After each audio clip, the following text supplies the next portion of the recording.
Героями, правда, не рождаются, ими становятся. И мне кажется, это черта человека, просто который победил свой страх в моменте. И пошел вообще, когда человек идет на подвиг, он же не думает о том, чтобы вот я сейчас совершу подвиг, и мне там дадут, да, какую-то награду, там купят дом за это или что-то в этом роде, получит какое-то вознаграждение. Человек в тот момент, ему страшно, может быть, ему больше страшнее, чем рядом стоящему человеку. Но чем отличается трус от смелого?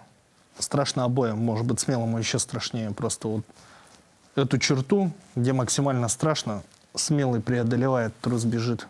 И тут то же самое. Вот момент было мне иногда так страшно, что у меня ноги тряслись, и я не мог совладать с этим. Я думал, солдаты на это смотрят и думают, вот командир трус. А я смотрю на солдата, у них животный страх в глазах. Я такой взгляд, нигде не видел, раньше не встречал вне зоны боевых действий. И в этом моменте просто человек начинает думать о чем? Вот именно о родине, о своем доме, о своих близких, о жене, маме, папе. Все то, что ему дорого, об этом начинает думать. Потом начинает думать о том, что рядом с ним сейчас находятся те люди, да, близкие ему люди, которые тоже хотят жить и должны выжить.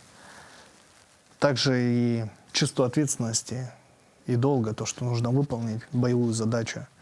И вот эти все чувства в совокупности приводят человека к какому-то подвигу. Он преодолевает себя, порог вот этого страха, животного страха, и совершает подвиг. Воинский уклад, он сам по себе един, и неважно, где ты находишься, в зоне боевых действий или в зоне не боевых действий, на гражданской службе.